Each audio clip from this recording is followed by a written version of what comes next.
Hello everyone, आप सभी का स्वागत है दोस्तों। Time and height and distance का एक सेशन लेकर मैं हाजिर हूँ तुम लोगों के सामने। और बहुत इंपॉर्टेंट होता है भाई, एग्जाम में कभी कभी क्वेश्चंस आते ही रहते हैं। सीपीयू वगैरह के एग्जाम में भी आ जाते हैं, सीडीएस के एग्जाम में भी आ जाते हैं, टीजीएल के एग्जाम में भी आ जाते हैं। ठीक है, तो बढ़ने से पहले थोड़ा सा कॉन्सेप्ट का थोड़ा सा डिस्कशन कर लेता हूँ मैं तुम लोगों के साथ में, ठीक है ना। थोड़ा सा ध्यान देना मेरी बातों पर।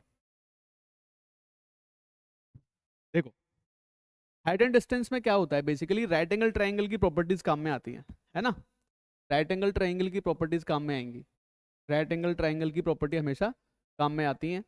देखो ध्यान से, एक राइट एंगल बना दिया मैंने इस तरीके से। दो केस तुम लोगों को ध्यान में रखने हैं, है ना। दो केस कौन कौन से तुम लोगों को ध्यान में रखने हैं।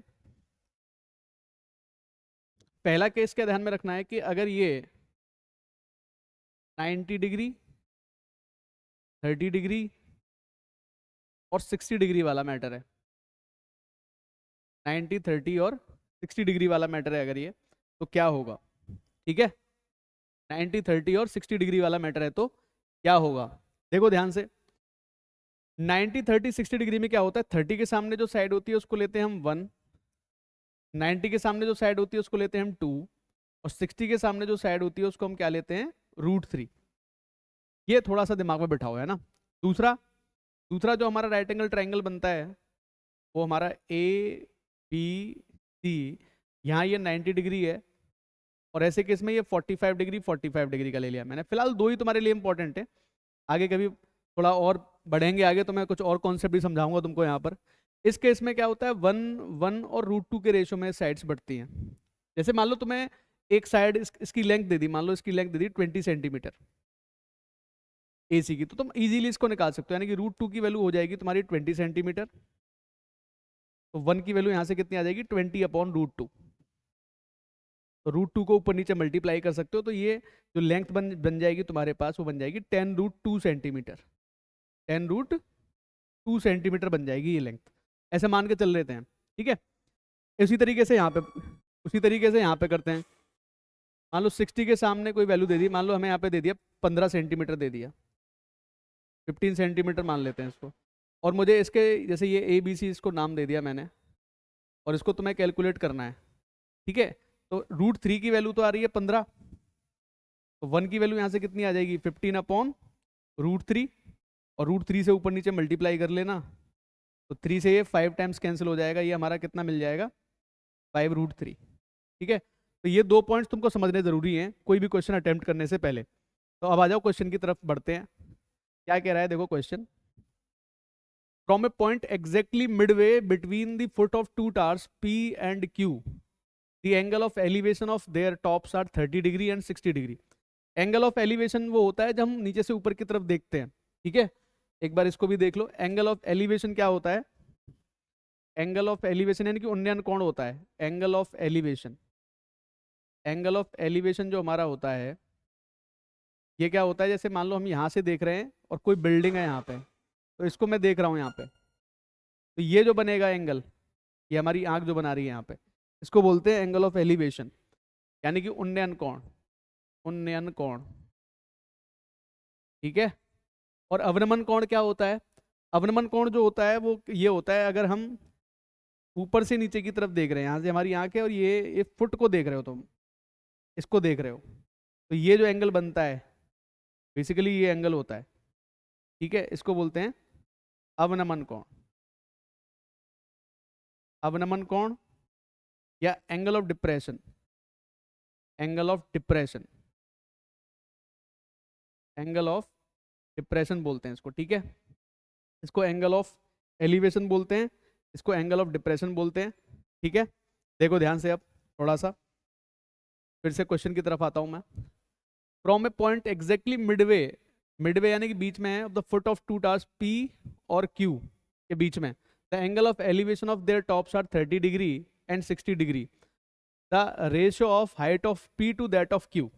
बहुत इंटरेस्टिंग क्वेश्चन है, मैं उसी रेशियो से सॉल्व करके तुम लोगों को दिखाऊंगा इसको।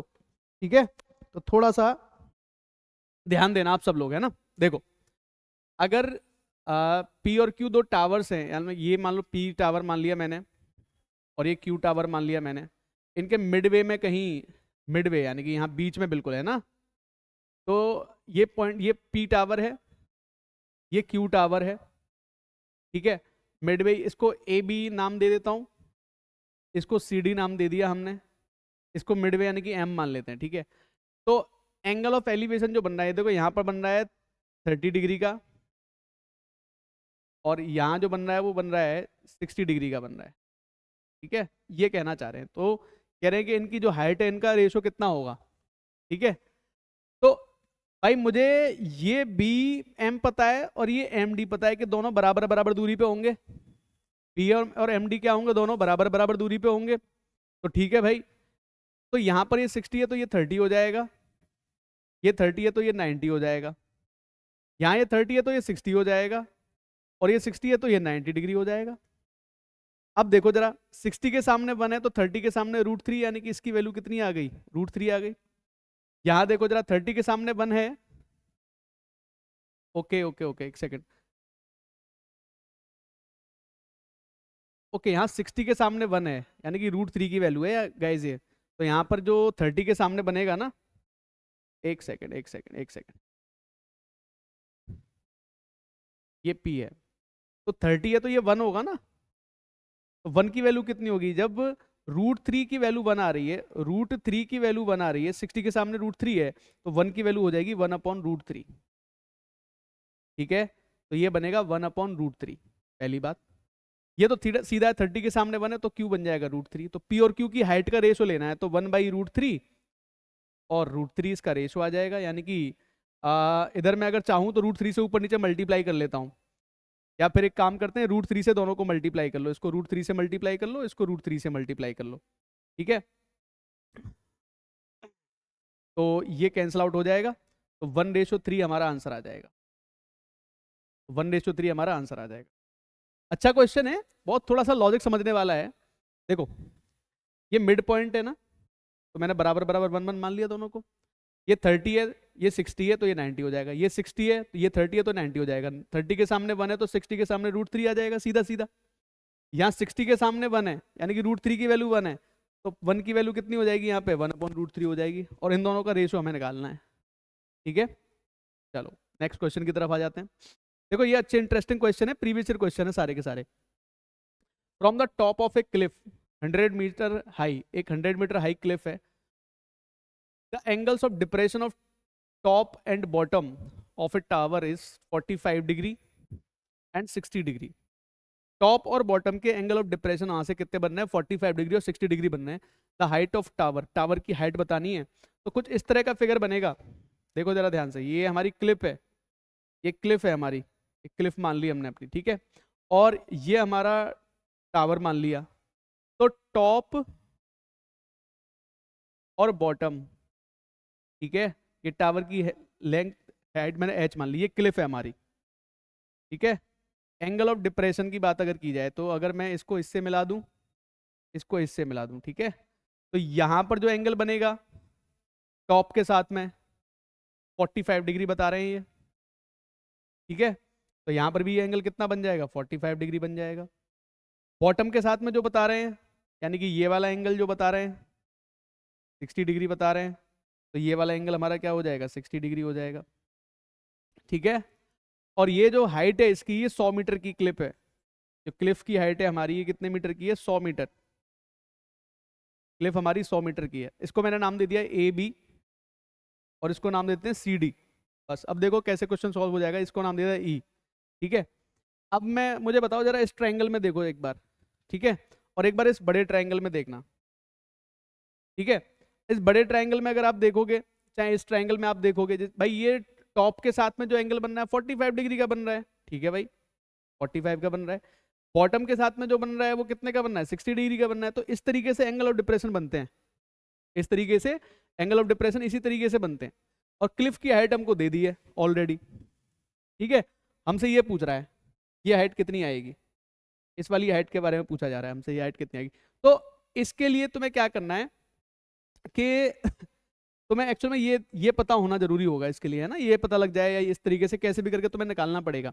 तो एक बार काम करता हूं मैं, एक बार इसको ले लेता हूं मैं, ठीक है, एक बार इसको ले लेता हूं, ये 60 डिग्री है तो ये 30 डिग्री हो जाएगा बेटा, 60 के सामने 100 आ रहा है तो 30 के सामने आ जाएगा 100/√3। तो ये 100/√3 आ गई। 45 की है, अगर ये 45 है तो ये भी कितना आ जाएगा, 100 माइनस 100/√3 आ जाएगा। 45 का है ना, तो ये भी पूरा कितने का बन जाएगा, 45 डिग्री का बनेगा। और ये कितना रहेगा, पूरा 90 डिग्री का रहेगा। तो एक बार ट्राइंगल ए बी सी में देखो, 60 डिग्री के सामने 100 है, तो 30 के सामने कितना आ जाएगा, 100/√3। तो ये भी 100/√3 हो जाएगा। तो ये 45 है तो ये भी 45 हो जाएगा, ये 90 हो जाएगा। ये 100/√3 है तो ये भी 100/√3 हो जाएगा। अब मुझे ये वाली लेंथ चाहिए ना, ये लेंथ कितनी आ जाएगी, 100 माइनस 100/√3। 100 माइनस 100/√3 देख लो कहाँ पे बन रहा है। तो ओके, तो 100 कॉमन ले लेना, अंदर बन जाएगा 1 माइनस 1/√3, यानी कि अच्छा 3 कॉमन लेना है तो √3 से ऊपर नीचे मल्टीप्लाई करने के बारे में बात करें, यानी कि 100 तो है ही है, अंदर बन जाएगा √3 माइनस 1/√3। ठीक है, अब ये नीचे √3 की बात नहीं कर रहे, √3 की बात करें तो ऊपर नीचे √3 से मल्टीप्लाई कर दूंगा मैं, तो मुझे क्या मिलेगा फाइनली, 100/3 ब्रैकेट 3 माइनस √3, 3 माइनस √3, ये इतने मीटर बनेगा। ठीक है, ये हमारा आंसर बन जाएगा। तो ये जो हाइट है ये हमारी आगे निकल। तो इंटरेस्टिंग क्वेश्चन है कि नहीं है। एक ही फिगर से हमने काम निकाल दिया, लेकिन हमें फिगर को अगर सॉल्व भी करना है तो उसको इस तरीके से सॉल्व नहीं करना है, तुम्हें देखना है 1√3 और 2 का रेशो जो बनता है, उस रेशो को अगर तुमने सही तरीके से ऑब्जर्व किया है तो ये आंसर तुम्हारा बहुत इजीली निकल के आ जाएगा। ठीक है, बहुत आसानी के साथ तुम इस क्वेश्चन का आंसर निकाल सकते हो, बहुत मुश्किल नहीं है। ठीक है, आगे बढ़ते हैं। A flag of height 4 meters is standing on a top of building। एक बिल्डिंग के टॉप पर एक फ्लैग लगा हुआ है। The angle of elevation of top of the flag from a point x is 45 degree and the angle of elevation of top of the building from x 30 degree। Point x is ground level, what is the height? Height of building निकालनी है। Again एक building है भाई, ये एक building है, इसके ऊपर एक फ्लैग खड़ा हुआ है, इसके ऊपर एक फ्लैग लगा हुआ है, ये वाला फ्लैग लगा हुआ है इसके ऊपर, बिल्डिंग के ऊपर। ठीक है, इस फ्लैग की हाइट दे रखी है 4 मीटर, है ना। बिल्डिंग की हाइट जो है मैं मान लेता हूँ फिलहाल बिल्डिंग की हाइट हमारी h है। ठीक है, एक पॉइंट है दूर कहीं x पॉइंट है, x पॉइंट है कहीं दूर। अगर ये फ्लैग के साथ बनाता है या बिल्डिंग के टॉप के साथ बनाता है, ठीक है, अलग अलग लेकिन पॉइंट एक ही बनेंगे। ठीक है, ये 30 डिग्री बनता है और ये 45 डिग्री बनता है, ये 45 डिग्री बनता है। अगर ये 45 डिग्री बनता है तो ये भी 45 डिग्री बनेगा और ये 90 बनेगा। सीधी सी बात है, फिर तो सोचना नहीं है। तो अगर ये h प्लस h है तो ये भी h प्लस 4 हो जाएगा, यहाँ पे ये लेंथ निकल के आ जाएगी हमारे पास। अब बात करते हैं इसकी, ये हमने क्या ले लिया फिलहाल, 60 डिग्री ले लेंगे इसको। ठीक है, ये हमारा h है ही है।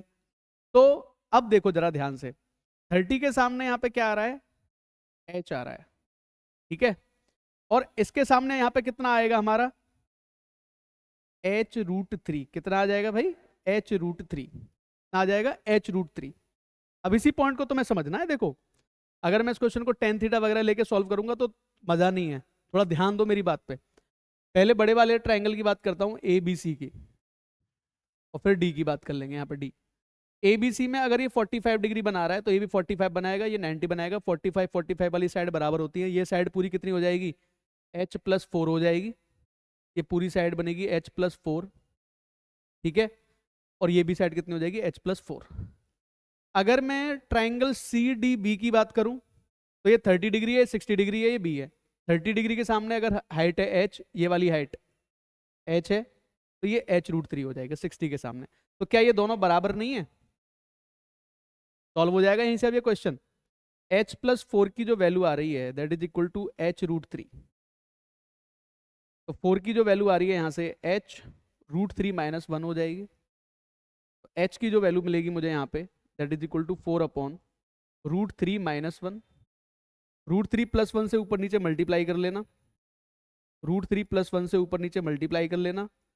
3 का स्क्वायर माइनस 1 यानी कि 2 हो जाएगा, तो 2√3 प्लस 1 हमारा आंसर आ जाएगा। 2√3 प्लस 1 ठीक है, हाइट हमारी कितनी आ जाएगी 2√3+1, है ना। जो मैं समझाने की कोशिश कर रहा हूँ उस पर थोड़ा फोकस लगाना, अगर फोकस लगा दिया थोड़ा सा तो ये क्वेश्चन 10-20 सेकंड का होता है, और नहीं तो तुम्हें इसको करने में टाइम लगेगा, ठीक है। देखो ध्यान से, the angle of elevation of an aeroplane from a point on the ground is 60 degree. Angle of elevation जो है वो 60 डिग्री बना रहा है, ठीक है, एक ग्राउंड पे कोई पॉइंट है वहां से एक एरोप्लेन का। After flying for 30 second, 30 second ये प्लेन उड़ जाता है, the angle of elevation changes to 30 degree, तो 30 डिग्री में चेंज हो जाता है एलिवेशन जो एंगल है। If the aeroplane is flying at a height of 4500 metre, 4500 metre की ऊंचाई पर अगर ये उड़ रहा है, then what is the speed of aeroplane, तो एरोप्लेन की स्पीड क्या होगी। देखो ध्यान से, सबसे पहली बात करते हैं, मान लो एरोप्लेन हमारे यहाँ पे खड़ा हुआ है, तो ये एक पॉइंट मैंने मान लिया, इस पॉइंट से ये 60 डिग्री बना रहा है, इस पॉइंट से ये 60 डिग्री बना रहा है, समझ रहे हो ना बात को। और इसकी जो हाइट दी गई है एरोप्लेन की वो 4500 मीटर दी गई है। हाइट कितनी दी गई है इसकी एरोप्लेन की, 4500 मीटर दी गई है हाइट, ठीक है, एरोप्लेन की हाइट। अब ये कहते हैं कि ये भैया ये एरोप्लेन जो है ये आगे चला 30 सेकंड, मान लो इस पॉइंट पे पहुंच जाता है ये 30 सेकंड बाद, ठीक है, इस पॉइंट पे पहुंच गया 30 सेकंड के बाद। अब जो एंगल ऑफ एलिवेशन है वो इस पॉइंट से 30 डिग्री रह गया, ठीक है, तो इस पॉइंट से 30 डिग्री रह गया, तो यहाँ से यहाँ तक की लेंथ भी 4500 ही आ जानी चाहिए, 4500 मीटर की ऊंचाई पर उड़ रहा है ये प्लेन हमारा, ठीक है। 30 सेकंड में उड़ाया यहाँ से यहाँ तक, 30 सेकंड में, तो अगर ये डिस्टेंस में कैसे भी करके निकाल दूं तो मुझे एरोप्लेन की स्पीड पता लग जाएगी मीटर पर सेकंड में, सिर्फ मुझे ये डिस्टेंस पता करनी है, क्योंकि ये डिस्टेंस ये 30 सेकंड में ट्रेवल कर रहा है। This distance is travelled by this aeroplane in 30 second only. तो देखो कैसे करेंगे, एक बार तो 30 डिग्री के सामने क्या आ रहा है, इतना आ रहा है, तो ये 60 डिग्री हो जाएगा, तो 60 के सामने बनेगा ये 4500√3, ठीक है। एक बार इस वाले में ले लो, अगर ये 60 है तो ये 30 डिग्री हो जाएगा, तो ये हो जाएगा 4500/√3। तो ये जो लेंथ बची हमारे पास, ये वाली लेंथ, ये वाली लेंथ क्या है, इन दोनों का डिफरेंस, तो 4500√3 माइनस 4500/√3, तो √3 से ऊपर नीचे इसको मल्टीप्लाई कर लेता हूँ, 3 से 15 बार कट जाएगा, 15 माइनस 45 यानी कि 3000√3 ये डिस्टेंस है। इसको कितने सेकंड में ट्रेवल किया है इसने, 30 सेकंड में ट्रेवल किया, 30 से इसको डिवाइड कर दो भाई, ये 100√3 मीटर पर सेकंड आंसर आ जाएगा, 100√3 मीटर पर सेकंड। ये भी तुम्हारा प्रीवियस ईयर क्वेश्चन है, 100√3 मीटर पर सेकंड तुम्हारा आंसर आ जाएगा, 100√3 मीटर पर सेकंड। आ रही है बात अब समझ में, कितना इजीली तुम इसको सॉल्व कर सकते हो। अब देखो बहुत ज्यादा बेसिक पे जाने का तो मतलब नहीं, तुम लोग प्रैक्टिस कर रहे हो, तुम लोगों को मैं सिखाना की कोशिश कर रहा हूँ कि तुम इनको बहुत इजीली सॉर्ट आउट कर सकते हो। थोड़ा सोचना मैं कैसे कर रहा हूँ, 30 के सामने 60 के सामने इतना है तो 30 के सामने √3 से डिवाइड करो, 60 के सामने सॉरी 30 के सामने इतना है तो 60 के सामने √3 से मल्टीप्लाई करो, बस दो चीजें ध्यान में रखनी है, ठीक है। आगे बढ़ते हैं नेक्स्ट क्वेश्चन की तरफ। क्या कह रहा है next question, from the top of a tower the angle of depression of two objects on the ground on same side are observe 60 degree 30 degree. एक ही साइड में दो हैं 60 और 30 डिग्री वाले हैं, and the distance between these objects are 400√3 metre. मतलब कहने का ये है कि इस तरीके से है, और सीधा बनाया करो फिगर, इसमें डिप्रेशन से डरने की जरूरत नहीं है, एक यहाँ होगा एक यहाँ होगा, सीधा सीधा ABCD ऐसे मान लिया मैंने इसको, ठीक है। एक तरफ 30 डिग्री बना रहा है, एक तरफ 60 डिग्री बना रहा है, बस इन दोनों के बीच की जो दूरी है वो 400√3 दे रखी है। ये DC वाली जो लेंथ है, क्या कह रहा है हाइट ऑफ टावर निकालनी है, ये निकालनी है तुमको, ठीक है, हाइट ऑफ टावर निकालनी है, H की वैल्यू निकालनी पड़ेगी तुमको, ठीक है। सिर्फ ये डिस्टेंस मुझे दी गई है ना, तो अगर ये 60, ये यहाँ पे कितना आ जाएगा भाई, 30 डिग्री होगा यहाँ पे इसके हिसाब से, ठीक है। तो 30 डिग्री अगर इसके हिसाब से होगा तो ये अगर H है तो ये हमारा हो जाएगा H/√3, अभी बताया है, ठीक है। अगर ये इस ट्रायंगल के हिसाब से देखोगे तो ये 60 डिग्री आ रहा है, ये 60 डिग्री आ रहा है, तो 30 के सामने अगर H है तो 60 के सामने H√3 हो जाएगा, ये कितना हो जाएगा H√3। मुझे चाहिए ये वाली लेंथ बस निकाल, इसका डिफरेंस कितना है, इसका और इसका डिफरेंस ही तो है, तो h√3 minus h/√3 that is equal to 400√3। बस h की वैल्यू निकालनी है, यहाँ से h कॉमन ले लेना, क्या आ जाएगा √3 minus 1/√3 that is equal to 400√3। ठीक है, तो ये बन जाएगा 2h इक्वल्स टू 400 इंटू 3 यानी कि 1200 हो जाएगा ये। तो h हमारा कितना आ जाएगा 600, h हमारा कितना आ जाएगा 600 मीटर आ जाएगा। अब तो देखो बातें कुछ समझ में आ रही होंगी, इतना जल्दी जल्दी हम सॉल्व कर सकते हैं इन क्वेश्चंस को, इन क्वेश्चन में ज़्यादा दम नहीं है, बहुत आसानी के साथ सॉल्व कर पा रहे हो, ठीक है ना। आगे बढ़ो। P and Q are 2 points on the ground of either side of a pole। दोनों ओर एक खंबा है, उसके दोनों ओर पॉइंट्स हैं। एलिवेशन के जो एंगल्स है वो 60 डिग्री P से बना रहा है, Q से कितना बन रहा है 30 डिग्री बन रहा है, and the distance between them is 84√3 है। What is the height. अब देखो इस क्वेश्चन को करने का भी मैं तुम्हें एक अच्छा तरीका बताता हूँ। ये दो एक खंबे के दोनों तरफ पॉइंट्स बना दिए मैंने P और Q, ठीक है, इस तरीके से बना दिया मैंने। ये खंबा है कोई AB हाइट का, और ये P है और ये Q है, ठीक है। इसके इन दोनों के बीच की the distance between them is 84√3। ये जो डिस्टेंस आ रही है 84√3 आ रही है, ठीक है। अब देखो जरा थोड़ा ध्यान देना मेरी बात पे, है ना। अगर ये 30 डिग्री है, P से कितना बन रहा है 60 डिग्री बन रहा है, सॉरी P से कितना बन रहा है 60 डिग्री बन रहा है, Q से कितना बन रहा है 30 डिग्री बन रहा है।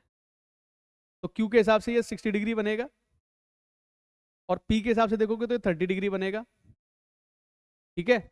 और मुझे ये लेंथ निकालनी है, मुझे ये लेंथ निकालनी है, ठीक है।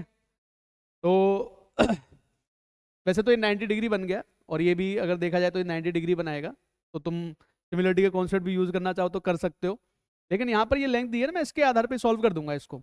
देखो 60 के सामने क्या होता है √3 होता है, मैंने इसको √3 ले लिया, है ना, समझना ध्यान से। 60 के सामने √3 है, 30 के सामने अगर √3 आ गया ना, तो 60 के सामने √3 इंटू 3 यानी कि 3 हो जाएगा, ये पूरा कितना हो जाएगा 3 हो जाएगा, ठीक है। अगर यहाँ 60 के सामने √3 है तो 30 के सामने कितना हो जाएगा, ये 1 हो जाएगा।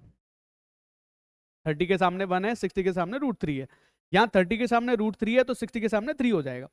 ये जो लेंथ आ रही है 4, 3 और 1 4, 4 की वैल्यू हमें दे रखी है 84√3, ठीक है। और मुझसे कितने की पूछ रहा है √3 की वैल्यू पूछ रहा है, हाइट। तो √3 की वैल्यू यहाँ से कितनी आ जाएगी, तो 84√3 बाई 4 इंटू √3, 4 से कटेगा 21 बार, 21 गुणा 3 यानी कि 63 मीटर।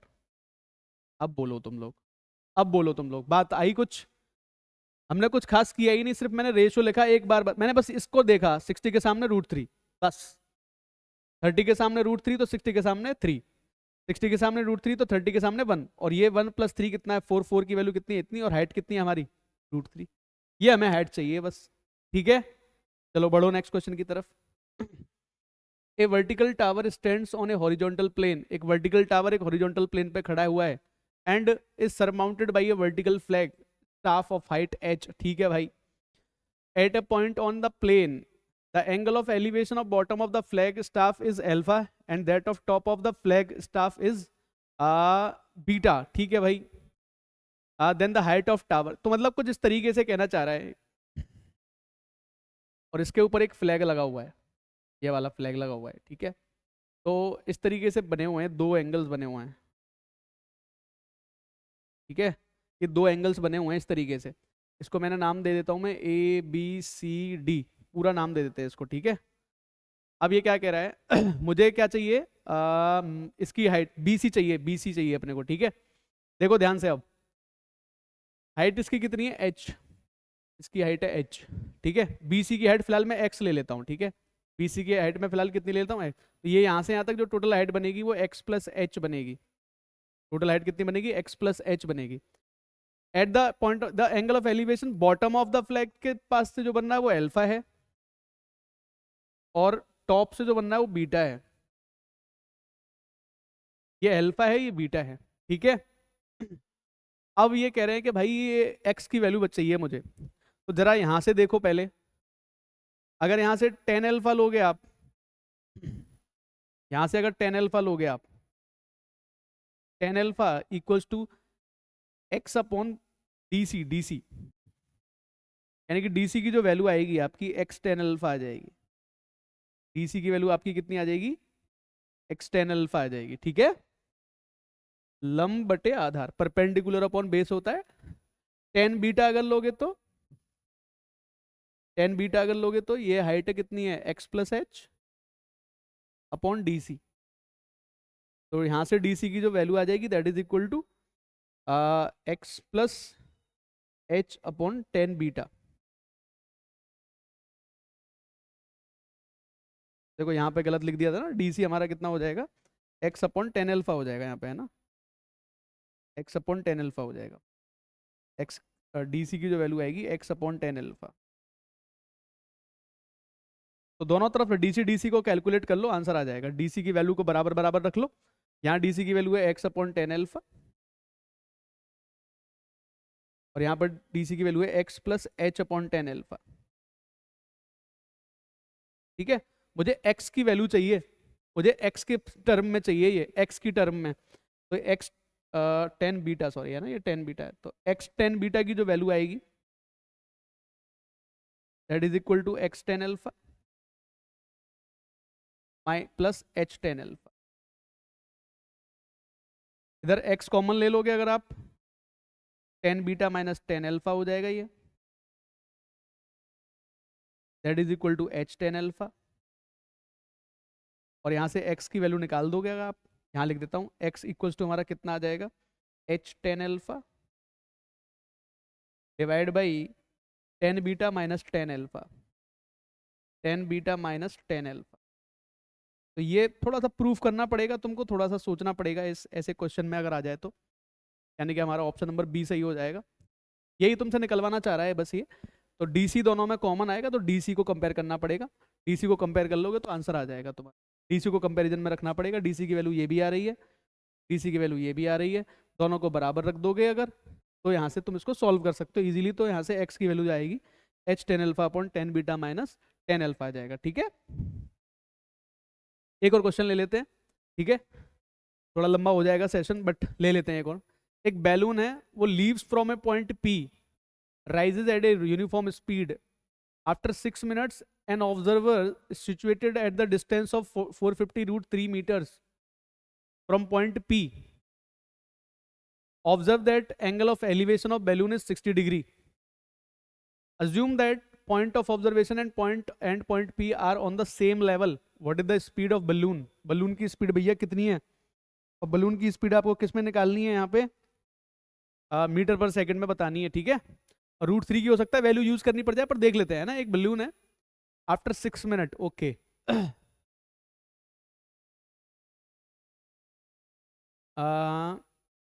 ये पी पॉइंट मान लेता हूं मैं। पी पॉइंट से ये राइज कर रहा है बलून, यहाँ पे ये राइज कर रहा है बलून यहाँ पे पी पॉइंट से 6 मिनट के अंतराल पे, 6 मिनट के अंतराल पे कोई ये पी पॉइंट है, किसी दूसरे पॉइंट क्यू से ऑब्जर्व किया गया कि भाई ये जो एंगल ऑफ एलिवेशन है वो 60 डिग्री है। इसका एंगल ऑफ एलिवेशन कितना है इसका, 60 डिग्री है, और जो डिस्टेंस है वो 450√3 है, जो डिस्टेंस है वो 450√3 मीटर है इसकी। ठीक है, यहाँ से यहाँ तक की। तो यार डेफिनेटली ये 30 डिग्री हो जाएगा। 60 डिग्री की वैल्यू कितनी आएगी, 450 × 3, 450√3 में √3 से मल्टीप्लाई कर देना, ये आ जाएगी तुम्हारी इसकी हाइट। जो ये कितने मिनट में चढ़ रहा है, 6 मिनट में। तो स्पीड क्या होती है, डिस्टेंस अपॉन टाइम। डिस्टेंस कितनी है, 450 × 3, और टाइम कितना है, 6 मिनट। 6 को कितने से मल्टीप्लाई, 60 से कर देना। हटा दो भाई इसको, 3 दूनी 6 और 3 दूनी 6, 3 से 15 बार, तो 15/4 आ रहा है, यानी कि 3.75 मीटर पर सेकेंड, 3.75 मीटर पर सेकेंड आ जाएगी। क्योंकि 6 मिनट में कितना चढ़ गया ये गुब्बारा, 450√3 × √3, इतना चढ़ गया 6 मिनट में ये गुब्बारा। ठीक है, तो इतना इसकी मीटर पर सेकंड इसकी स्पीड आ जाएगी। ठीक है, तो उम्मीद है भाई सेशन तुम लोगों को अच्छा लगा होगा, और कोशिश मैंने की है कि रिसेंट टाइम के सारे क्वेश्चंस को मैं कवर कर दूं, और इस तरह के क्वेश्चन तुम्हारे एग्जाम में बार बार आते रहते हैं, कोशिश करना इस सेशन को 1 बार देखना, 2 बार देख लेना, जो जो पॉइंट तुमको समझ में नहीं आए, और कमेंट करना तुमको और क्या पढ़ना है क्या नहीं पढ़ना है, भाई कुछ बताओ, थोड़ा सा आगे बढ़ो, ठीक है। Thank you.